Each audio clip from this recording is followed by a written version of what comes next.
राजवीर बोला, पता नहीं पर मेरे हिसाब से 1 हफ्ते के अंदर मिल जाना चाहिए। अगर तुम प्रोटोकॉल फॉलो करोगे तो उन्हें तुम्हें डिस्चार्ज कर देंगे। शिवाय ने कहा, और कितना प्रोटोकॉल फॉलो करना है? सारा दिन तो दवाई लेकर नशे की हालत में पड़ा रहता हूँ। कभी कभी तो फीलिंग आती है जैसे ड्रग्स लेकर पड़ा हूँ। राजवीर ने कहा, कुछ दिन और फिर यही तुझे डिस्चार्ज कर देंगे, लेकिन फिलहाल बता करना क्या है? कहाँ से शुरुआत करें? एक फ्लैट आगे शिवाय ने राजवीर की तरफ देखकर सीरियस होते हुए कहा, चाची की ट्रेनिंग शुरू करो। राजवीर ने कहा, चाची ने पिछले 1 महीने से चाचू से मिलने की रट लगा रखी है और तू कह रहा है उनकी ट्रेनिंग शुरू करो। शिवाय ने कहा, राजवीर चाची को हम सबके सामने ऐसे नहीं ला सकते।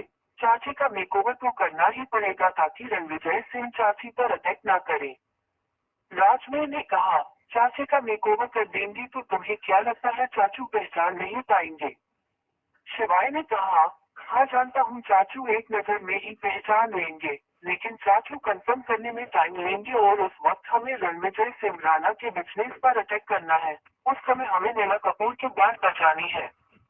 नैना कपूर को बहुत घमंड है ना कि वह टॉप की मॉडल है। उसके प्रोजेक्ट को छीन कर चाची को दिलवाएंगे। राजवीर ने कहा, और तुम्हें लगता है चाची यह सब करने के लिए तैयार हो जाएंगी? शिवाय ने कहा, जानता हूँ तैयार नहीं होगी लेकिन उन्हें तैयार करना पड़ेगा।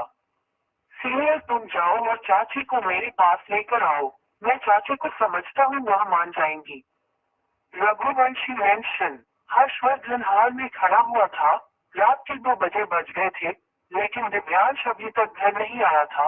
हर्षवर्धन ने न जाने कितने ही कॉल दिव्यांश को कर दी थी, लेकिन दिव्यांश ने एक का भी आंसर नहीं किया।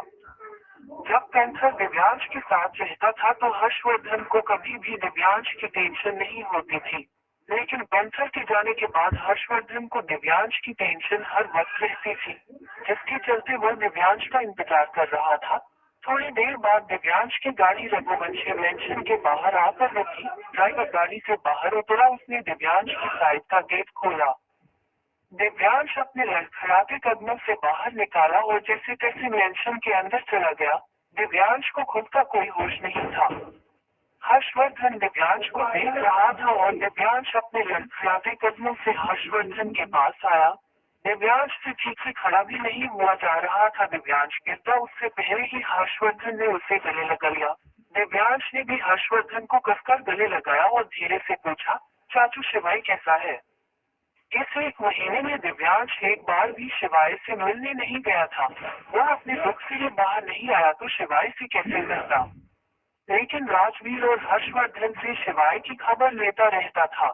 हर्षवर्धन से भी दिव्यांश की हालत देखी नहीं जा रही थी। हर्षवर्धन ने दिव्यांश की कमर को रब करते हुए कहा, शिवाय ठीक है, कुछ दिनों में उसे डिस्चार्ज मिल जाएगा, फिर उसे घर पर रेस्ट करना है, लेकिन तुमने अपनी यह क्या हालत बना ली? तुम्हें इतना टूटा हुआ तो मैंने तब भी नहीं देखा था जब वह एक्सीडेंट हुआ था। तुमसे पूछ कर थक गया हूँ कि आखिर तुमने दृष्टि को डाइवोर्स क्यों दिया? लेकिन तुमने तो जैसी कसम खा रखी है कि कुछ नहीं बताओगे। दिव्यांश हर्षवर्धन से थोड़ा सा दूर हुआ और लड़खड़ाते कदमों से सीढ़ियों तरफ जाता हुआ बोला, मैं ठीक हूँ चाचू, आज क्लाइंट के साथ थोड़ी ज्यादा पी ली, इसीलिए आने में देर हो गई। आप मेरा इंतजार मत किया कीजिए, जाकर सो जाए, चाची मिल जाएगी, परेशान मत होइए। राजवीर है ना, चाची को जल्दी ढूंढ देगा। दिव्यांश अपने लड़खड़ाते कदमों से सीढ़ियों की तरफ जाने लगा और तभी उसकी कदम डगमगा गए। दिव्यांश को एक बार फिर विराज ने संभाल लिया, जबकि विराज के हाथ में भी पट्टी बंधी हुई थी। विराज जैसे तैसे दिव्यांश को संभाल कर उसके कमरे में ले गया। दिव्यांश के जाते ही हर्षवर्धन की आंखों में गुस्सा उतर आया। हर्षवर्धन ने कहा, रणविजय सिंह राणा तुम्हारे किए हुए हर काम का हिसाब करूंगा। तुम्हें मेरा हंसता खेलता परिवार भी बिखेर कर रख दिया। तुम्हें इतनी आसानी से तो मैं छोड़ूंगा नहीं। तुम्हें भी इस दर्द से गुजरना पड़ेगा जिस दर्द से मैं गुजर रहा हूँ। अगले दिन वही विराज ने गाड़ी फार्म हाउस के बाहर रोकी। विराज के साथ मेरा पीछे दोनों को ही राजवीर ने बिना किसी को बताए फार्म हाउस आने के लिए कहा था। विराज मीरा जैसे ही अंदर गई उनकी नजर सोफे पर बैठी हुई हीर पर पड़ी। हीर को देखते ही दोनों की आंखें बड़ी हो गई। विराज जल्दी से हीर के पास गया।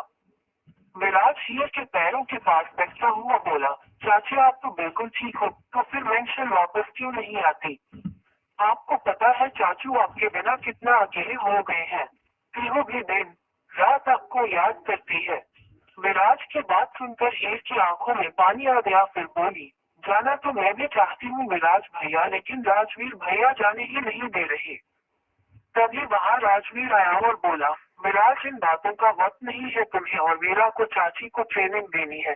चाची को टॉप मॉडल बनाना है। चाची नैना कपूर को टक्कर देगी, लेकिन ये रघुवंशी बनकर नहीं बल्कि हिना बाजवा बनकर।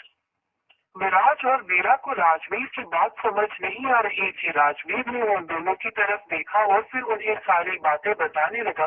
राजवीर ने वीरा और विराज को अच्छे से समझाते हुए कहा, अब तुम दोनों समझ गए। तुम्हें सिंड्रेला चाची को परफेक्ट बनाना है, इतना परफेक्ट कि कोई भी उनमें कमी ना निकाल पाए। तुम दोनों के पास ज्यादा वक्त नहीं है, सिर्फ 4 या 5 महीने ही है। इन 4-5 महीने में मुझे रिजल्ट चाहिए। मैं चाहता तो किसी और को हायर कर सकता था, लेकिन मेरा तुम जानते हो हम इस वक्त रिस्क नहीं ले सकते। किसी बाहर वाले को अपने प्लान में शामिल नहीं कर सकते, इसीलिए तुम्हें कह रहा हूँ।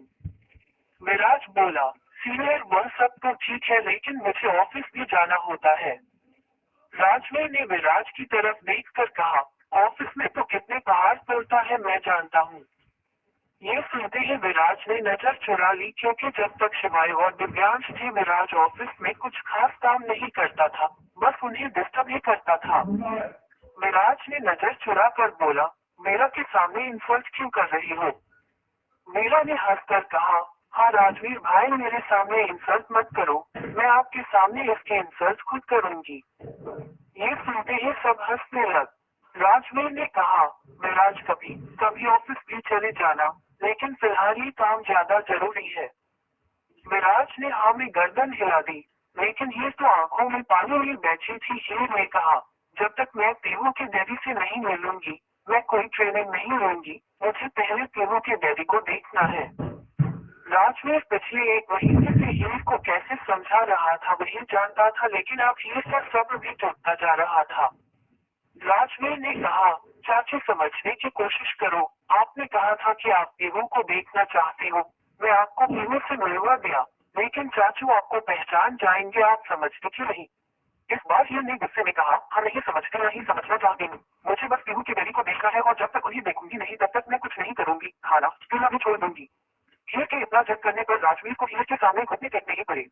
राजवीर ने कहा, ठीक है तो फिर जाइए, तैयार होकर आइए। मैं आपको आज ही चाचू से मिलवा देता हूँ, लेकिन आप उन्हें सिर्फ देखेंगे, बात नहीं करेंगे और न ही उनके करीब जाएंगी, और उसके बाद आपको ट्रेनिंग करनी होगी। हीर ने अपने आंसू पोंछकर हाँ में ही गर्दन हिला दी। 2 घंटे बाद राजवीर ने गाड़ी शिवाय के अस्पताल के बाहर रोकी।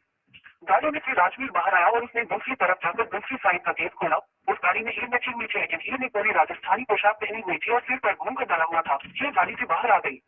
राजवीर ने हीर का हाथ पकड़ते हुए कहा, चाची मेरा हाथ मत छोड़ना, वरना घूमकर मैं कहीं इधर उधर टक्कर मार लोगी। जैसे जैसे मैं चल रहा हूँ मेरे पीछे पीछे चलना, और प्लीज चाचू को देखकर इमोशनल मत हो जाना। बस आप चाचू को देखोगे, उनके पास नहीं जा सकते, समझी? हीर ने हमें गर्दन हिला दी। हीर के चेहरे पर एक मीठी सी मुस्कुराहट थी। शायद वह मुस्कुराहट इसलिए थी क्योंकि वही 1 महीने बाद अपने साहब से मिल रही है। राजवीर ने पीहू को तो कई बार दिखा दिया था, लेकिन हर्षवर्धन से वही 1 महीने बाद मिलने जा रही थी। राजवीर हीर को लेकर शिवाय के कमरे में आ गया। हर्षवर्धन वहीं बैठा हुआ था। शिवाय ने जब राजवीर के साथ एक लड़की को देखा तो अपनी आईब्रो चढ़ाकर इशारों में पूछा कि यह कौन है, और राजवीर ने भी इशारों में बता दिया कि वह सिंड्रेला चाची है। शिवाय ने राजवीर को आंखों में ही कांटेक्ट करते हुए कहा, अभी यहाँ आदित्य लेकर आया। राजवीर ने भी आंखों से ही कहा, चाची मान नहीं रही थी तो क्या करता? वही हीर तो बस घूमकर ख्याल में हर्षवर्धन को देख रही थी। हर्षवर्धन शिवाय के कमरे में पड़े हुए सोफे पर लैपटॉप लेकर बैठा हुआ था। हर्षवर्धन का पूरा ध्यान लैपटॉप पर ही था। वही हीर तो बस एक घूंघट से हर्षवर्धन को ही देख रही थी। तभी हर्षवर्धन का ध्यान राजवीर और हीर पर गया। हर्षवर्धन की नजर कुछ देर तक हीर पर ही ठहर गई। बेशक हर्षवर्धन हीर का चेहरा नहीं देख रही, लेकिन कद-काठी तो बिल्कुल उसकी साहिबा जैसी ही थी। अचानक ही हर्षवर्धन के चेहरे पर हल्की सी मुस्कुराहट आ गई, लेकिन अगली पल वो मुस्कुराहट गायब भी हो गई, क्योंकि हर्षवर्धन समझ गया था कि वह उसकी साहिबा नहीं है। वही हीर तो घूंघट में बस मुस्कुरा रही थी, उसकी नजरें तो आज उसकी साहब से हटी नहीं रही थी। हर्षवर्धन ने फिर को ऊपर से नीचे तक स्कैन किया और फिर राजवीर से पूछा, ये कौन है? राजवीर ने कहा, यह मेरी बहन है, आज ही गाँव से आई है। हर्षवर्धन ने कहा, लेकिन ये घूंघट किससे कर रही है? राजवीर सो में बोला, आपसे। सब हैरानी से राजवीर को देखने लगे। वही शिवाय की बोली बन गई। राजवीर ने अपनी बातों को सही करते हुए कहा, मेरा कहने का मतलब है आप तो जानते ही है, राजस्थान के गाँव में अब भी घूंघट प्रथा है, तो ये यहाँ भी घूंघट ही कर रही है, शादीशुदा है ना इसलिए। हर्षवर्धन ने कहा, मुझसे क्या घूंघट करना, जैसे तुम्हारी बहन वैसे मेरी बहन। ये सुनते ही तीनों की आंखें बड़ी हो गई। तीनों ने ये एक साथ कहा, आपकी बहन कैसे हुई? तीनों ही घूरकर हर्षवर्धन को देख रहे थे, वही हर्षवर्धन को थोड़ा सा अपवाद हो गया। हर्षवर्धन को समझ नहीं आया कि अचानक से तीनों उस पर ऐसे गुस्सा क्यों करने लगे।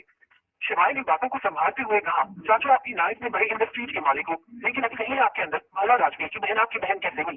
कुछ भी बोल देते हो। हर्षवर्धन चुप हो गया। वही राजवीर को कहीं ना कहीं हंसी आ रही थी, लेकिन उसने अपनी हंसी जैसे तैसे कंट्रोल की हुई थी। वही हर्षवर्धन फिर से अपने लैपटॉप में बिजी हो गया, लेकिन उसकी नजरें अब भी रील पर ही टिकी हुई थी। हर्षवर्धन को कहीं ना कहीं डाउट तो हो रहा था, इसलिए वो अपनी जगह से उठा और राजवीर के पास आकर खड़ा हो गया। हर्षवर्धन अपनी हीर को ही स्कैन कर रहा था, वही हीर तो बस मुंह में मुस्कुराकर हर्षवर्धन को ही देख रही थी। हर्षवर्धन थोड़ा सा हीर के करीब गया तो राजवीर ने हीर की कलाई पकड़कर उसे दूसरी तरफ कर लिया। हर्षवर्धन झुककर हीर का चेहरा देखना चाहता था, लेकिन हीर अपना चेहरा बार इधर उधर घुमा लेती थी हीर को, तो हर्षवर्धन को देखकर बड़ा मजा आ रहा था। वही हर्षवर्धन को डाउट हो गया कि शायद वो उसकी हीर है, लेकिन कंफर्म नहीं था, इसलिए वो बार बहाने मारकर हीर का चेहरा देखना चाहता था। वही राजवीर और हीर दोनों ही अलग थे, उन्होंने एक बार भी हर्षवर्धन को हीर का चेहरा नहीं देखने दिया। हर्षवर्धन को देखकर शिवाय को भी हंसी आ रही थी। उसने अपना मोबाइल लिया और उसने हर्षवर्धन को मैसेज टाइप करके भेजा, चाचू ये क्या कर रहे हो? ये कैसे अजीब से हरकत कर रहे हो? देख रहे हो ना राजवीर की बहन कितना अनकंफर्टेबल फील कर रही है, लेकिन आपको जैसे उसका चेहरा देखकर ही रहोगे। वो क्या कह रहा है? कहाँ पे आपकी संस्कार, आपकी सिद्धांत और आपकी बहू ने छोड़ी थी। हर्षवर्धन का मोबाइल जब वाइब्रेट हुआ तो उसने मोबाइल से मुझे उसका मैसेज पढ़कर उसे रिप्लाई करते हुए कहा, शिवाय मुझे लगता है यही है। शिवाय ने फिर से मैसेज किया, चाचू दिमाग टेंशन छोड़कर आए हो, अगर वो ये होती तो आपसे छुपती या राजवीर आपसे ही चाची को छुपा लेता। हर्षवर्धन को बात में समझ आ रही थी, लेकिन फिर भी उसका दिल मानने के लिए तैयार नहीं था। हर्षवर्धन फिर से जाकर सोफे पर बैठ गया, लेकिन उसकी नजरें अभी हीर पर ही टिकी हुई थी। क्या हर्षवर्धन के सामने हीर का सच आ जाएगा? क्या मीरा और विराज ही की ट्रेनिंग पूरी करने में कामयाब होंगे? क्या शिवाय सच में रघुवंशी मेंशन की खुशियों को वापस ले आएगा? हर्षवर्धन का डाउट थोड़ा सा बढ़ गया था। हर्षवर्धन ने राजवीर की तरफ देखते हुए की शादी हो गई है ना? राजवीर ने हाँ में गर्दन हिला दी। हर्षवर्धन ने पूछा, क्या करता है इनका पति? चली बेचता है। आपको क्या? शिवाय थोड़ा सा इरिटेट होकर बोला। हर्षवर्धन ने थोड़ा सा सख्ती से शिवाय से कहा, तुम राजवीर हो? मैंने राजवीर से पूछा है, तुमसे नहीं। चुपचाप बैठे रहो, मैं तुम्हारा चाचू हूँ, तुम मेरा बाप बनने की कोशिश मत करो। हाँ तो राजवीर मैं क्या कह रहा था, क्या करता है तुम्हारा बहनोई? राजवीर ने कहा, उनका छोटा सा बिजनेस है। हर्षवर्धन ने पूछा, छोटा सा बिजनेस? राजवीर ने कहा, छोटे से थोड़ा बड़ा बिजनेस है। हर्षवर्धन अभी ऊपर से लेकर नीचे तक हीर को देख रहा था। वही हीर के चेहरे की मुस्कुराहट तो जा ही नहीं रही थी। हीर को अगर कोई छोटा सा इशारा भी कर देता तो अभी जाकर हर्षवर्धन को गले लगा लेती। हीर जानती थी वो खुद को कैसे रोक रही है। कहीं ना कहीं हीर की आंखें नम गई थी, क्योंकि वो जानती थी कि अभी वो हर्षवर्धन को देख रही है, फिर पता नहीं दोबारा कब उसे मौका मिलेगा। वही हर्षवर्धन ने फिर एक सवाल राजवीर से किया, राजवीर तुमने बताया नहीं तुम्हारी कोई बहन भी है? तुमने तो कहा था कि तुम्हारे बस एक छोटा भाई है। शिवाय हल्के गुस्से में फिर बोला, राजवीर का मामा, फूफा, चाचा, ताऊ, ताई, बुआ, मामी, चाची, बाबा, अम्मा, दादी, नानी, नाना, मौसी, मौसी सब है। उसने ये सब भी नहीं बताया था ना? आपको क्या लेना है? चाचू देख नहीं रहे राजवीर की बहन कितनी अनकंफर्टेबल फील कर रही है और आप की सवाल पर सवाल भागे जा रही हो। आप चाहे आपको ऑफिस में काम होगा। हर्षवर्धन ने शिवाय को गुस्से में देखकर कहा, अगर मुझे पता चला कि तुम दोनों ने मुझसे कुछ छुपाया है, तो तुम दोनों सोच भी नहीं सकते मैं क्या करूंगा। इतना कहकर हर्षवर्धन ने एक बार फिर हीर को स्कैन किया और अपना लैपटॉप उठाकर वहां से चला गया। हर्षवर्धन के जाते ही हीर ने घूमकर ऊपर कर लिया। हीर के चेहरे पर एक मीठी सी मुस्कुराहट थी, लेकिन राजवीर और शिवाय की आंखों में गुस्सा। शिवाय ने हल्के गुस्से में कहा, संजना चाची आज पहली और आखिरी बार चाचू को देखने आई हो, आपको नहीं पता आपकी पति चीन की आंख लेकर घूम रही है, एक बार बात उनके सामने आ गई तो उन्हें पहचानने में टाइम नहीं लगेगा। हीर ने कहा, लेकिन शिवाय भैया समस्या क्या है? आपको पता है राजवीर भैया को पता है और अब तो विराज और मीरा को भी पता चल गया तो आप सब तीनों की डैडी से मुझे क्यों छुपा रहे हैं? इस पर शिवाय ने कहा, क्योंकि तीनों की डैडी बहुत ज्यादा सेंसिटिव है, आप हिम्मत करके उनसे दूर रहेंगी, लेकिन वो आपसे दूर नहीं रहेंगे, रोज आपसे मिलेंगे और ये बात ज्यादा दिन तक किसी से छुप नहीं पाएगी कि आप जिंदा हो। और मैं आपकी जिंदगी को लेकर रिस्क नहीं ले सकता, इसलिए कह रहा हूँ जाकर अपनी ट्रेनिंग पर ध्यान दीजिए। जितने जल्दी आप सब कुछ सीख लेंगी उतनी जल्दी आप अपने पीहू के डैडी के सामने जाएंगी, और अगर आपने नहीं सीखेगी तो मैं किसी भी हालत में आपके चाचू के सामने लेकर नहीं आऊंगा। तब तक तो बिल्कुल नहीं, जब तक उस रणविजय सिंघाना को सबक ना सीख लूं, इसलिए कह रहा हूँ समझने की कोशिश कीजिए और अपनी ट्रेनिंग पर ध्यान दीजिए। हीर ने हमें गर्दन हिला दिया और फिर भागते हुए उस कमरे की खिड़की के पास गई। वहां से हर्षवर्धन पाके में उसे दिखाई दे रहा था। हीर तब तक हर्षवर्धन को देखते रही जब तक हर्षवर्धन गाड़ी में बैठकर चला नहीं गया। राजवीर ने एक नजर हीर को देखकर कहा, शिवाय चाची गलत नहीं है। शिवाय ने कहा, हाँ मैं जानता हूँ चाची गलत नहीं है, लेकिन फिलहाल हम कुछ नहीं कर सकते, अब तुम चाची को लेकर चले जाओ, चाचू का कुछ भरोसा नहीं, तुम्हारे पीछे भी आदमी लगा दे। राजवीर ने हमें गर्दन हिलाई और हीर का हाथ पकड़कर वहां से चला गया। राजवीर हीर को लेकर पार्किंग में आ गया। राजवीर ने हीर को गाड़ी में बैठाया और तभी रूही की गाड़ी पार्किंग में आकर रुकी। रोही ने राजवीर को दूर से देखा। रोही राजवीर के पास जाने लगी, लेकिन राजवीर गाड़ी लेकर वहां से चला गया, लेकिन रोही ने राजवीर के पास हीर को बैठे हुए देख लिया। रोही ने हीर की शक्ल तो नहीं देखी, लेकिन वो समझ गई कि राजवीर के साथ कोई लड़की थी। रोही का दिल जोरों से धड़कने लगा, उसे अपनी आंखों पर यकीन नहीं हो रहा था। उसने आज तक किसी लड़की को राजवीर के आसपास भी नहीं देखा था, लेकिन आज राजस्थानी आउटफिट में एक लड़की को देखकर रोही बेचैन हो गई थी। उसे इनसिक्योरिटी फील होने लगी। रोही अपने इमोशंस को कंट्रोल करती हुई शिवाय के पास चली गई। शिवाय को देखकर रोही ने जल्दी से पूछा, शिवाय भैया राजवीर आया था, उनके साथ कोई औरत भी थी, कौन थी? राजवीर आपसे मिलने आया था, आज राजवीर वापस नहीं गया। शिवाय शिवाय को समझते देर नहीं लगी कि रोही के दिल में राजवीर के लिए मोहब्बत के लिए जल रहे हैं। शिवाय रोही को मुस्कुरा कर देख रहा था। रोही के चेहरे पर तो दुनिया भर की टेंशन थी। रोही ने एक बार फिर पूछा, बताओ ना भैया, राजवीर के साथ वो औरत कौन थी? राजवीर यहाँ किसी औरत के साथ आए थे। शिवाय ने कहा, तुम उससे मिलने आई हो, मेरा हाल चाल पूछने आई हो, या राजवीर की जन्म को नहीं निकालने? रोही को अपनी गलती का एहसास हुआ। वह मिलने तो शिवाय से ही आई थी, शिवाय का हाल चाल पूछने आई थी, लेकिन राजवीर को देखकर सब कुछ भूल गई। रोही जाकर शिवाय के पास बैठ गई और बोली, मैंने कहा आपसे आई थी, अब कैसे तबीयत आपकी? ठीक है, कुछ दिनों में मेंशन आ जाऊंगा, शिवाय ने कहा। थोड़ी देर रोही चुप रही और उसके बाद फिर से वही सवाल दोहराने लगी, आपको बताए राजवीर के साथ वो औरत कौन थी? शिवाय ने कहा, मुझे क्या पता कौन थी, लेकिन बड़े हाथ से हाथ पकड़ कर लेकर गया है। रोही की आंखें बड़ी हो गई। रोही ने कहा, आपका बहन आपकी बहन के बदले हुई किसी दूसरी लड़की का हाथ पकड़ रहा है और आप मुझे कितनी प्यार से बता रही है।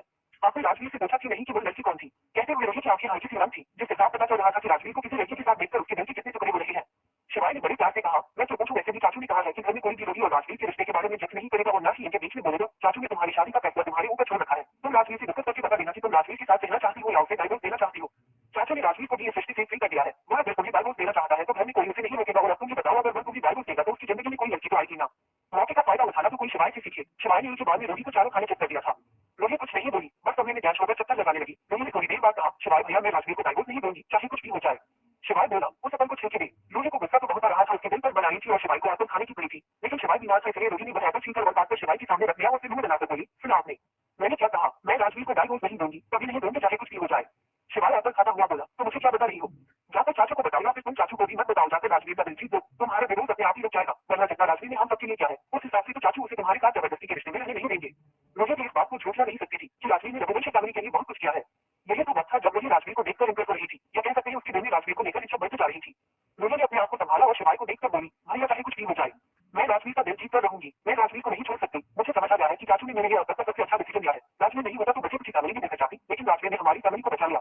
शिवाय ने कहा, रोही से कुछ नहीं होता, रोही जाकर अपने पति को और अपने रिश्ते को संभाल लो, वरना वो जिस हाथ से उस लड़की का हाथ पकड़ कर लेकर गया है, वो लड़की जल्दी से तुम्हारे पति के दिल में अपने लिए जगह बना लेगी।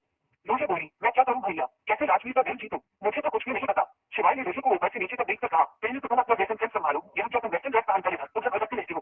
चाचा की तरह इंडियन ड्रेस पहनना सीखो। तभी राजवीर ने कहा, राजवीर भैया, मैं सब कर तो पाऊंगी ना, ऐसा तो नहीं सबके सामने बेइज्जती करवा दूंगी। इस पर राजवीर ने कहा, आपको पता है चाची, आप कितनी खूबसूरत है, बहुत खूबसूरत है, और शरीर से भी ज्यादा आपका दिल खूबसूरत है।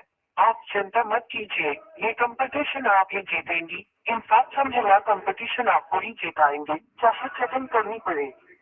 ये कंपटीशन जीतना बहुत आसान है, लेकिन नैना कपूर को टक्कर देना थोड़ा मुश्किल होगा। आपको नैना कपूर को हराना है, सबके सामने हराना है। अब आगे 4 महीने बाद शिवाय अपने कमरे में बैठा हुआ था और तभी डॉक्टर उसका चेकअप करने के लिए कमरे में आए। शिवाय काफी हद तक ठीक हो गया था, लेकिन उसका रूटीन चेकअप अब भी होता था और डॉक्टर उसका रूटीन चेकअप करने ही मेंशन आए हुए थे। डॉक्टर ने शिवाय का चेकअप किया और फिर हर्षवर्धन की तरफ देखकर कहा, शिवाय काफी हद तक ठीक है, लेकिन ये भारी काम नहीं कर सकते। जब हम हार तो गए हैं, लेकिन अगर ये कोई भारी काम करेंगे तो इन्हें ये प्रॉब्लम होगी। कम से कम 1 महीने तक तो ये अपने शरीर से कोई भारी काम करे ही ना। इनका शरीर भारी काम झेल नहीं पाएगा और इनके शरीर में दर्द बढ़ जाएगा। इसीलिए कोशिश करना कि अपने शरीर को ज्यादा से ज्यादा रेस्ट दो। आप समझ रहे हैं ना मैं क्या कहना चाहता हूँ? शिवाय ने डॉक्टर की तरफ देखकर कहा, नहीं मैं नहीं समझा, साफ साफ बताया आप क्या कहना चाहते हैं। हर्षवर्धन ने शिवाय को देखकर हल्के गुस्से में कहा, कहने का मतलब ये है, ये जो तुम्हारे हाथ बहुत चलते हैं ना, इन्हें नहीं चला सकते, मार पिटाई नहीं कर सकते। तुम ठीक हो गए लेकिन पूरी तरीके से ठीक नहीं हुए हो, इसीलिए कम से कम 1 महीने तक तो तुम मार पिटाई कर ही नहीं सकते। और ये जो तुम अपने जेब में गन लेकर घूमते हो ना, इस गन को भी नहीं चला सकते। और अगर तुमने ऐसा किया तो मैं तुम्हें बहुत पीटूंगा और फिर तुम दोबारा हॉस्पिटल में एडमिट हो जाओगे और मैं तब तक तुम्हें डिस्चार्ज नहीं करवाऊंगा जब तक तुम पूरे तरीके से ठीक नहीं हो जाओगे, समझे? अब समझ आया डॉक्टर क्या कहना चाहते थे। शिवाय ने मुंह बनाकर हाँ में गर्दन हिला दी, लेकिन शिवाय मानने वालों में से नहीं था। पर शिवाय को हाथ चलाने की जरूरत ही क्या थी, उसके तो जुबान ही काफी थी।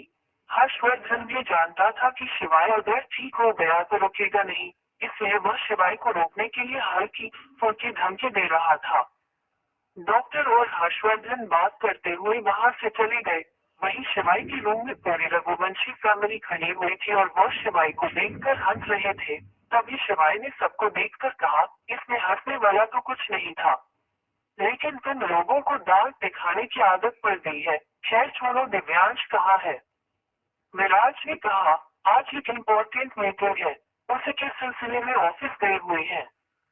शिवाय ने अपनी शर्ट को पहनते हुए राजवीर की तरफ देखते हुए कहा, चलो राजवीर, काम पर लगते हैं। राजवीर भी शिवाय के पीछे पीछे मेंशन के हॉल में आ गया। हर्षवर्धन ने डॉक्टर को बाहर छोड़ा और मेंशन के अंदर वापस आया तो उसने शिवाय को बाहर की तरफ आते हुए देखा, तो हर्षवर्धन ने कहा, अब तुम दोनों कहाँ चल दिए? शिवाय ने कहा, वादा करता हूँ चाचू, किसी पर हाथ नहीं उठाऊंगा और ना ही अपने शरीर से काम लूंगा, लेकिन बहुत हो गया और मैंने बहुत आराम कर लिया, अब एक मिनट में आराम नहीं कर सकता। हर्षवर्धन ने कहा, शिवाय 20-25 दिन और रुक जा, उसके बाद नहीं रोकूंगा। शिवाय ने नाम ही गर्दन हिलाते हुए कहा, मैं अब 20-25 मिनट भी नहीं रुक सकता, जा रहा हूँ, आप फिक्र मत कीजिए। इतना कहकर शिवाय बाहर की तरफ जाने लगा, तो विराज ने भी पीछे से आवाज लगाकर कहा, आज मेरा कुछ काम नहीं है, मैं भी तुम लोगों के साथ चलूं। शिवाय ने हाँ में गर्दन हिला दी और विराज, शिवाय, राजवीर तीनों ही मेंशन से बाहर चले गए। वहीं रूही राजवीर को जाता हुआ देख रही थी। इन 4 महीनों में राजवीर बहुत ज्यादा बिजी था, जिसके चलते वह रूही पर ध्यान नहीं दे पा रहा था। वही रूही तो बस दिन रात राजवीर को ही देखती रहती थी और यह सब खत्म होने का इंतजार कर रही थी। विराज ने गाड़ी एक बार के बाहर रोकी। राजवीर और शिवाय दोनों ही गाड़ी से बाहर आ गए और विराज ने भी गाड़ी लॉक करके उनके सामने आकर कहा, भैया मुझे पता है दिव्यांश भैया यहाँ नहीं है, वह तो ऑफिस गए हुए हैं। शिवाय ने फोन में कुछ चेक करके कहा, मीटिंग 2 घंटे पहले खत्म हो गई, वही यही है। कितना कहकर शिवाय उस बार के अंदर चला गया। तीनों ही नजर घुमाकर दिव्यांश को देख रहे थे, लेकिन उन्हें दिव्यांश कहीं दिखाई नहीं दिया। तीनों ही बार के थोड़ा अंदर गए। बार काफी बड़ा था, तीनों ही बार के हर कोने में नजर घुमा कर देख रही थी, लेकिन उन्हें दिव्यांश कहीं दिखाई नहीं दे रहा था। तीनों ही बार के सेकंड फ्लोर पर चले गए और वही एक कोने में दिव्यांश ड्रिंक कर रहा था, जिसे देखकर शिवाय की बोए तन गई। शिवाय गुस्से में दिव्यांश की ओर बढ़ने लगा, तो राजवीर ने शिवाय को पीछे से पकड़ कर कहा, उसकी हालत पहले ही खराब है, ऊपर से तू भी उस पर गुस्सा करेगा तो वह और ज्यादा हर्ट हो जाएगा। शिवाय ने कहा, वो हर्ट हो जाएगा इसलिए चाचू ने उससे कुछ कहा नहीं, वो हर्ट हो जाएगा इसलिए तुमने उससे कुछ कहा नहीं। उसके हर्ट होने के चक्कर में 4 महीने से पी पी कर देवदास बना घूमता है, इसका आज सारा देवदास में बाहर निकाल दूंगा। शिवाय ने राजवीर से खुद को छुड़ाया और बार काउंटर के पास गया। बार काउंटर पर खड़े एक वेटर ने एक जग का पानी शिवाय को दे दिया और शिवाय वो पानी लेकर सीधा दिव्यांश के पास गया और उसने झटके से सारा पानी दिव्यांश के मुंह पर मार दिया। इतना सारा पानी मुंह पर गिरने की वजह से दिव्यांश की आंखें खुल गई। दिव्यांश ने नशे में कहा, कौन है? शिवाय गुस्से में बोला, मैं हूँ शिवाय, तुम्हारा जुड़वा भाई, अब जरा आंखें खोल कर देखो कि तुम कहाँ बैठे हो। जब मीटिंग खत्म हो गई थी तो तुम यहाँ क्या कर रहे हो? मेंशन वापस क्यों नहीं आए? दिव्यांश चुपचाप बैठा रहा, फिर उदास भरे चेहरे से बोला, मैं वापस नहीं जाना चाहता। शिवाय ने विराज को देखकर कहा, इसे पढ़कर पॉकेट में लेकर आओ, वरना मैं इसे यही मारूंगा। विराज ने कहा, भैया इनकी हालत ठीक नहीं है। शिवाय ने गुस्से में विराज को देखकर कहा, अगर तू इसे पॉकेट में लेकर नहीं आया तो तेरी हालत भी ठीक नहीं रहेगी, समझा? विराज ने दिव्यांश की बाजू पकड़ी और जैसे तैसे खींचकर बाहर से बाहर ले आया और अगले ही पल चारों पॉकेट में खड़े हुए थे। शिवाय बोनट पर आलती पालती मारे बैठा था और दिव्यांश उसके सामने नजर झुकाए खड़ा था। वही राजवीर भी गाड़ी से तेज लगाकर हाथ बंधे खड़ा था और विराज दिव्यांश के बिल्कुल पीछे। विराज को डर था कि कहीं दिव्यांश नशे की हालत में गिर ना जाए, इसीलिए उसके पीछे खड़ा था। शिवाय ने दिव्यांश से कहा, मेरे साइड देख। दिव्यांश ने चोर नजरों से शिवाय की ओर देखा। शिवाय ने पूछा, हाँ तो तूने भाभी को डाइवोर्स क्यों दिया? दिव्यांश कुछ नहीं बोला। शिवाय ने इस बार चिल्लाकर कहा, मैं तुझे कुछ पूछ रहा हूँ, तूने भाभी को डाइवोर्स क्यों दिया? दिव्यांश ने धीरे से कहा, मैं तुम्हें नहीं बता सकता। शिवाय को गुस्सा आ गया और वह बोला, मुझे डॉक्टर ने मारपीट करने से मना किया, वरना दो चांटे लगते ही तो तोते की तरह सब कुछ बता देगा, या तो मुझे बता दे, वरना सच कहता हूँ आज तुझे मुझसे कोई नहीं बचा सकता। इस बार दिव्यांश ने भी गुस्से में कहा, मैंने किसी को नहीं बताया तो तुम्हें क्यों बताऊं? मेरे और दृष्टि के बीच में बोलने की जरूरत नहीं है। ये मेरी पर्सनल लाइफ है और मुझे नहीं लगता कि तुम्हें मेरे पर्सनल लाइफ में इंटरफेयर करना चाहिए। शिवाय ने विराज को देखकर कहा, एक पंच मार इसे। सुनते ही विराज की आंखें बाहर आ गई। शिवाय ने गुस्से में कहा, विराज या तो तू इसे मार दे, वरना ये मेरे हाथों मर जाएगा। विराज के पास सेकंड ऑप्शन नहीं था। शिवाय इस वक्त बहुत गुस्से में था और वो जानता था अगर उसने शिवाय की बात नहीं मानी तो शिवाय सच में दिव्यांश को मारेगा और चोट दिव्यांश को भी लगेगी और शिवाय को भी। इसलिए विराज हिम्मत करता हुआ दिव्यांश के पास गया और एक पंच दिव्यांश के मुंह पर जड़ दिया। पंच लगने से दिव्यांश जमीन पर गिर गया। विराज ने फिर बड़ी इज्जत के साथ दिव्यांश को उठाया। शिवाय ने फिर कहा, अब बता मुझे, तूने भाभी को डाइवोर्स क्यों दिया? जिन लोगों ने तुमसे पूछा है उन्हें ध्यान से पूछना नहीं आया, इसलिए तूने किसी को जवाब नहीं दिया। लेकिन मैं ध्यान से पूछूंगा और तू मुझे ध्यान का जवाब देगा, वरना आज मैं विराज से तुझे बहुत पिटवाऊंगा। इसलिए सब कुछ सच सच बता दे। दिव्यांश हल्के नशे में था। दिव्यांश ने विराज का हाथ झटक दिया और शिवाय के पास आकर नशे की हालत में ही बोला, नहीं बताता, मैं अपने प्यार को रुसवा नहीं कर सकता। शिवाय ने दिव्यांश की कॉलर पकड़कर अपनी तरफ खींच लिया और बोला, इतना तो मुझे पता है कि पेंटर ने तुम्हें ऐसा कुछ कहा है जिसकी वजह से तुमने भाभी को डाइवोर्स दे दिया। अब जरा मुझे ये बता, पेंटर है कहाँ? दिव्यांश नशे में था। उसे याद भी नहीं था कि पिछले 4 महीने से पेंथर उसके साथ नहीं है। दिव्यांश ने नशे में कहा, मुझे नहीं पता पेंथर कहाँ है। शिवाय ने विराज को इशारा किया और विराज ने दिव्यांश को जैसे तैसे गाड़ी में बैठा दिया। चारों ही मेंशन वापस आ गए। अगले सुबह दिव्यांश अपने बेड पर सुकून से सो रहा था और तभी उसके मुंह पर बहुत सारा पानी आकर गिरा। दिव्यांश ने हड़बड़ाहट में अपनी आंखें खोली तो सामने विराज बाल्टी लेकर खड़ा हुआ था और उसके कमरे में शिवाय और राजवीर भी खड़े हुए थे। दिव्यांश बैठ गया। शिवाय ने दिव्यांश से कहा, कल रात तो बहुत नशे में था, इसलिए मैंने कुछ पूछा नहीं, लेकिन आज तो होश में है, इसलिए जो कुछ रहा हूँ बिना किसी ड्रामे के सच सच बता दे, वरना सच कहता हूँ दिव्यांश फ्रेंड विजय सिंह को बाद में मारूंगा, पहले तुझे जान से मार दूंगा।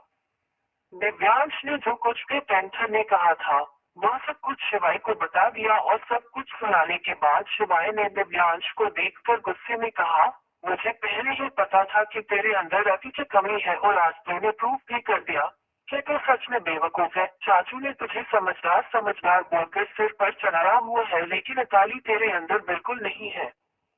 दिव्यांश हैरानी से शिवाय को देख रहा था और तभी शिवाय ने अपनी जेब से एक रिपोर्ट निकालकर दिव्यांश के हाथ में रख दी। दिव्यांश ने शिवाय को देखकर कहा, क्या है ये? इस पर शिवाय ने कहा, हाथ में तेरे सलामत है और आंखें भी, आंखें खोल और आंखों से पढ़ के इसमें क्या लिखा है। दिव्यांश ने रिपोर्ट को पढ़ा तो उसकी आंखें हैरानी से फैल गई। वह डीएनए टेस्ट की रिपोर्ट थी, उसमें साफ लिखा था कि देव दिव्यांश का बेबी है। दिव्यांश हैरानी से खड़ा हो गया और आंखें फाड़े शिवाय को देखने लगा। तो शिवाय ने दांत पीसते हुए कहा, पेंथर ने कहा और तूने मान लिया। एक बार नहीं सोचा कि हमारे दुश्मनों की चाल भी तो हो सकती है। एक बार नहीं सोचा कि पेंथर इस वक्त है कहाँ। एक बार नहीं सोचा कि जो पेंथर साय की तरह तेरे पीछे पीछे चलता था वह 4 महीने से कहाँ गायब हो गया। वह जिंदा भी है या मर गया। तूने पेंथर पर यकीन किया, यह अच्छी बात है, लेकिन दिमाग का इस्तेमाल नहीं किया, ये बहुत गलत किया और इस गलती के चक्कर में तूने 5 महीने से अपनी यह हालत बना रखी है। उस रिपोर्ट को देखते ही दिव्यांश की आंखों में पानी उतर आया। इस बार दिव्यांश ने उन आंसुओं को रोका नहीं, क्योंकि पिछले 5 महीने से दिव्यांश ने उन आंसुओं को रोका हुआ था और आज जब उसे सबूत मिल गया कि उसकी दृष्टि पवित्र है तो उसके आंसू बह गए। दिव्यांश को ऐसा देखकर राजवीर और विराज का दिल पिघल गया। वहीं शिवाय को तो और गुस्सा आ गया और वह बोला, अब रो क्यों रहा है? रोने से क्या होगा? पहले तो तूने इतनी बड़ी गलती कर दी और अब रो कर मेरी सिंपैथी चाहता है। मैं कोई सिंपैथी नहीं देने वाला। अगर गले लगाने का शौक चढ़ रहा है तो राजवीर को लगा ले, क्योंकि मुझे तो तुझ पर बहुत गुस्सा आ रहा है। जब तुझे संभल कर काम करना चाहिए था तब तू नशे में डूब गया। अगर राजवीर नहीं होता तो अब तक ये मिशन बर्बाद हो गया होता। विराज थोड़ा सा मुंह बनाकर आगे आया और उसने दिव्यांश को गले लगा लिया और दिव्यांश ने भी विराज को कसकर गले लगा लिया। शिवाय कमेंट मारता हुआ बोला, ओ माय गॉड, दोनों भाइयों का प्यार देखकर मेरी तो आंखों में आंसू आ गए। दिव्यांश अपनी गलती मानता हुआ बोला, यार शिवाय गलती हो गई। मैंने तो एक बार भी दृष्टि से मिलना ठीक नहीं समझा और बस उसे डाइवोर्स दे दिया और अब तो वह शौर्य के साथ इंडिया छोड़कर चली गई। शिवाय ने कहा, इंडिया छोड़कर गई है ना, दुनिया छोड़कर तो नहीं गई। जहाँ कहीं भी है हम ढूंढ लेंगे। फिलहाल पेंथर को ढूंढते हैं, पता नहीं जिंदा भी है या। क्या शिवाय सब कुछ ठीक कर देगा? क्या शिवाय और दिव्यांश को पेंथर मिल जाएगा? क्या होगा जब दिव्यांश दृष्टि को मनाने उसके पास जाएगा? दिव्यांश ने कहा, नहीं आज जिंदा क्यों नहीं होगा। सही कहा तूने, मैंने एक बार भी पेंथर की खोज खबर लेने की कोशिश नहीं की। शिवाय गुस्से में बोला, बस मुझे गुस्सा मत दिला। अब हमें पेंथर को ढूंढना है। जल्दी से रेडी हो जा, चाचू ने ऑफिस ज्वाइन कर लिया है। चाचू ऑफिस संभाल लेंगे, हमें इस वक्त अपना घर संभालना है। बिखरे हुए रिश्तों को समेटना है, समझा? दिव्यांश ने हाँ में गर्दन हिला दी, लेकिन दिव्यांश भी इमोशनल हो रहा था। दिव्यांश का नेचर ही ऐसा था, बहुत शरीफ, बहुत प्यारा। तभी शिवाय ने दिव्यांश की बाजू पकड़ी और उसे बाथरूम में धकेलते हुए कहा, ये टीवी सीरियल की बहू की तरह यहाँ खड़ा मत रह, अंदर जाकर रेडी हो और जल्दी बाहर आ। दिव्यांश के बाथरूम में घुसते ही विराज और राजवीर के चेहरे पर मुस्कुराहट आ गई। वही शिवाय की मुस्कुराहट भी किसी से छुपी हुई नहीं थी। हिमाचल, रात का वक्त। एक 25-26 साल का लड़का जिसने ब्लू जींस और ब्लैक हाई नेक पहना हुआ था, ऊपर से ओवरकोट पहना हुआ था, हाथों में ग्लव्स पहने हुए थे, चेहरे को मफलर से कवर किया हुआ था। उसके हाथ में एक बैग था जिसमें शायद उसके अपने घर का सामान था। वो लड़का सुनसान से सड़क पर चला जा रहा था। तभी उसका फोन वाइब्रेट हुआ। उसने अपना फोन चेक किया। उसके मोबाइल की स्क्रीन में एक लड़की का नाम फ्लैश हो रहा था, लेकिन उस लड़के ने वो फोन रिसीव नहीं किया बल्कि कट कर दिया और फिर अपना फोन जेब में रख लिया। वो लड़का सुनसान से रास्ते से होता हुआ एक ऊंचाई वाले रास्ते पर आ गया और फिर थोड़ा ऊंचाई वाला रास्ता पार करने के बाद एक घर पर पहुंच गया। वो घर लकड़ी का बना हुआ था। वह घर ज्यादा बड़ा नहीं था, लेकिन एक आदमी के लिए काफी था। उस लड़के ने उस लकड़ी के घर के गेट को खोला और जैसे ही उसने खोला उसकी नजरें सामने बैठे हुए 4 लड़कों पर गई, जिसे देखकर उस लड़के की आंखें बड़ी हो गई और वो उन लड़कों को देखकर वहां से भागने लगा। उस घर के अंदर वह 4 लड़के कोई अजनबी नहीं थे बल्कि दिव्यांश, विराज, राजवीर और शिवाय थे। शिवाय के हाथ में एक प्लेट थी जिसमें फ्रूट थे। शिवाय ने फ्रूट्स खाते हुए कहा, अब तुम तीनों मेरी शक्ल क्या देख रहे हो, जाओ उसे पकड़ कर लाओ।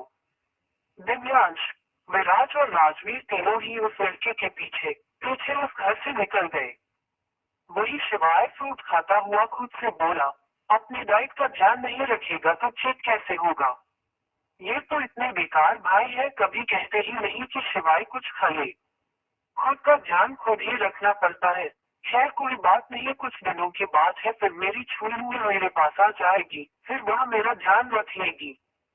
कहते हुए शिवाय ने उस प्लेट के सारे फ्रूट खा लिए और एक लास्ट स्लाइस खाते हुए कहा, सिंड्रेला चाच कहती है उनका अपमान नहीं करते, इसीलिए इसे भी खा ही लेता हूँ। शिवाय ने फिर बड़े प्यार से अपने हाथ एक नैपकिन से पोंछे और फिर उस घर से बाहर निकल गया।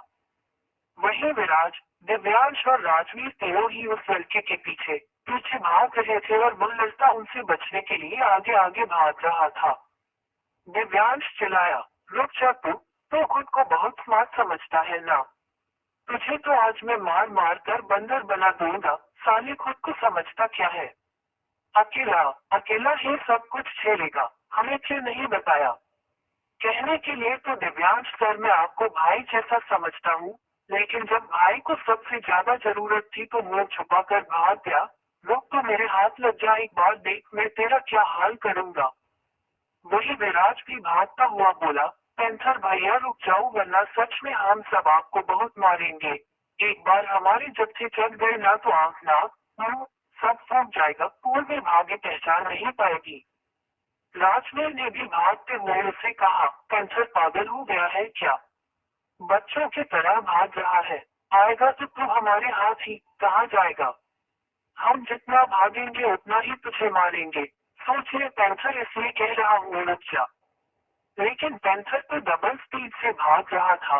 वह जानता था अगर गलती से भी उनके हाथ लग गया तो पहले सब उस पर अपना हाथ साफ करेंगे, उसके बाद उससे बात करेंगे और इसी पिटाई से बचने के लिए वह भाग रहा था।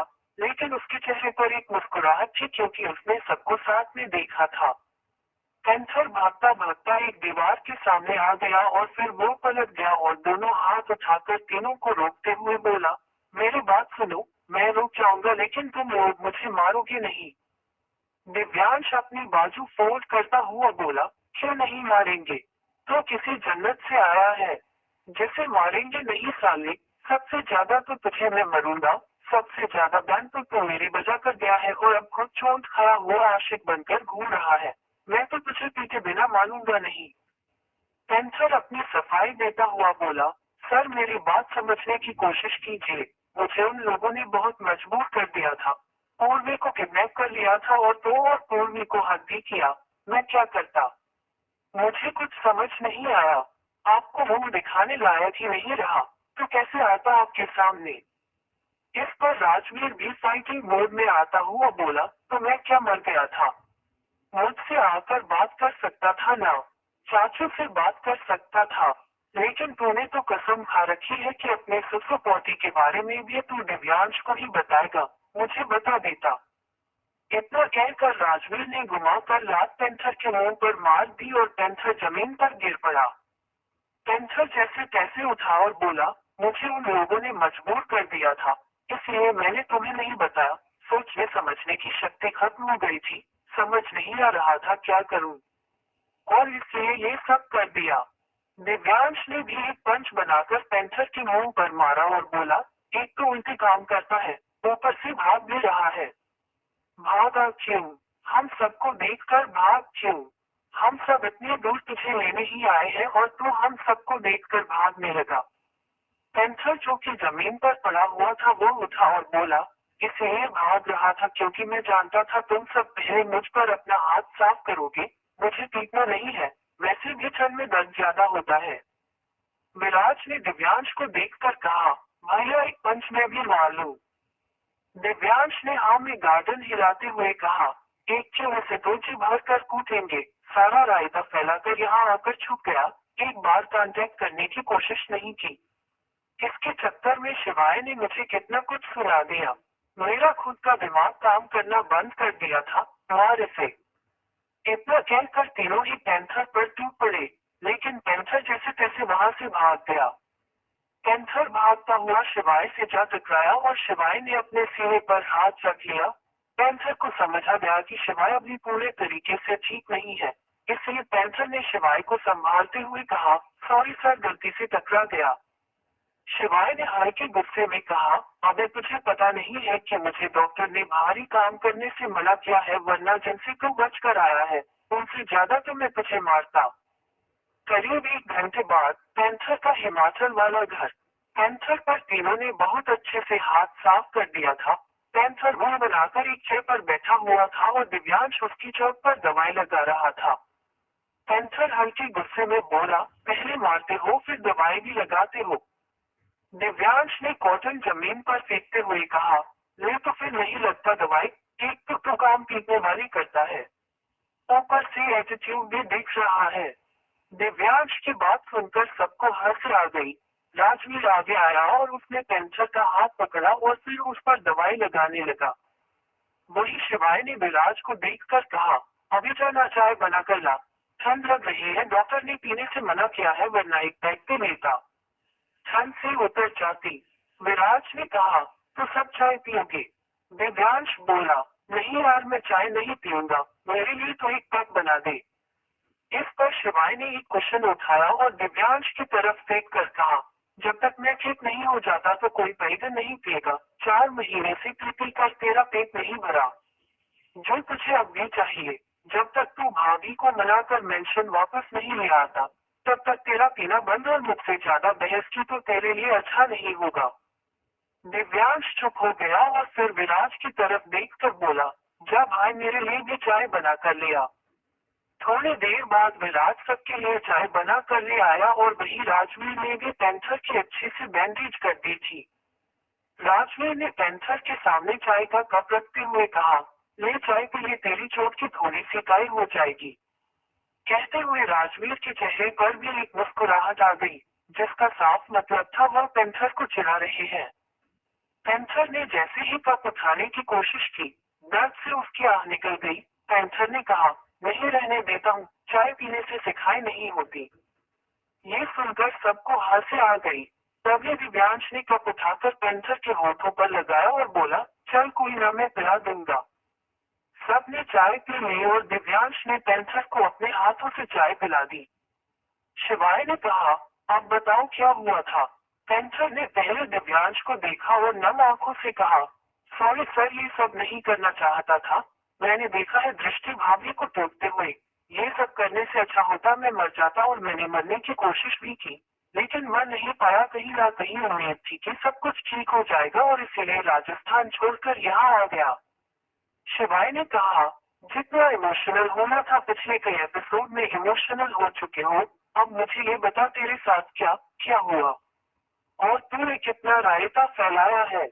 पैंथर ने शिवाय को सब कुछ बता दिया, जिसे सुनकर शिवाय, विराज, दिव्यांश और राजवीर चारों की आंखों में गुस्सा उतर आया। दिव्यांश ने कहा, जो हुआ उसे हम ठीक नहीं कर सकते, लेकिन आगे के लिए अलर्ट हो सकते हैं। खैर तो अपना सामान पैक कर चलते हैं यहाँ से। पैंथर ने बड़ी मासूमियत से कहा, सर मेरे हाथ पैर में दर्द हो रहा है, मैं सामान पैक करने की हालत में नहीं हूँ, ऐसे ही चलते हैं। शिवाय अपनी जगह से खड़ा होकर बोला, हाँ तो चलो, खड़ी क्यों हो। सब बाहर की तरफ आ गए। तभी विराज ने पैंथर से कहा, और भैया ये घर आपका ही घर है। इस पर पैंथर ने कहा, नहीं यार, ये तो मैंने रेंट पर लिया है। विराज ने सवाल किया, आपने घर खरीदा क्यों नहीं, इतनी सेविंग तो होगी आपके पास, फिर आपने रेंट पर घर क्यों लिया। पैंथर ने दिव्यांश की तरफ देखकर मुस्कुराते हुए कहा, क्योंकि मुझे पता था मेरे भाई मुझे ढूंढते हुए यहाँ जरूर आएंगे। पैंथर की बात सुनकर दिव्यांश के चेहरे पर मुस्कुराहट आ गई और उसने आगे बढ़कर पैंथर को गले लगा लिया और पैंथर की चीख निकल गई, क्योंकि उसे सच में बहुत दर्द हो रहा था। अगले ही पल सब गाड़ियों में बैठकर वहां से रवाना हो गए। अगले दिन सब मेंशन के गेट पर खड़े हुए थे। पैंथर सबसे आगे खड़ा हुआ था और पैंथर के हाथ पैर पर पट्टी बंधी हुई थी। शिवाय ने चिल्लाकर कहा, चाचू जरा देखिए हम किसे लेकर आए हैं। शिवाय की आवाज सुनकर हर्षवर्धन अपने कमरे से बाहर आया, तो उसकी नजर पैंथर पर गई, जिसके हाथ पैर पर पट्टी बंधी हुई थी। हर्षवर्धन ने पैंथर को देखकर गले लगा लिया और फिर उसके तरफ देखकर कहा, तुम्हें किसने मारा, क्या हुआ तुम्हारे साथ। पैंथर ने बड़ी मासूमियत से कहा, ये जो चार मुसगंदे जिन्हें आपने मुझे लेने के लिए भेजा था, इन्होंने पहले मुझे बहुत मारा और फिर बहुत इज्जत के साथ यहाँ ले आए। हर्षवर्धन ने पैंथर को पकड़कर अंदर ले आया और उसे सोफे पर बैठा दिया और फिर उन चारों को देखकर गुस्से में कहा, बहुत हाथ चलते हैं तुम्हारे, तुम्हें शर्म नहीं आती जो मारपीट कर पैंथर को यहाँ लेकर आए हो। पैंथर ने जो कुछ किया मजबूरी में किया, लेकिन तुम सबने जानबूझकर पैंथर को मारा। शिवाय, इसलिए मुझे तुम्हारे तरीकों से डर लगता है। शिवाय पैंथर के पास बैठता हुआ बोला, चाचू हमने इसे इसकी गलतियों पर नहीं मारा, वह तो हम जानते हैं कि बेचारा मजबूर था, वरना ऐसी हरकत नहीं करता। तो क्यों मारा, हर्षवर्धन ने गुस्से में पूछा। क्या जवाब देगा अब शिवाय। रघुवंशी ब्रदर्स अब क्या प्लानिंग करेंगे, क्या रघुवंशी ब्रदर्स पूर्वी को भी ढूंढ लेंगे।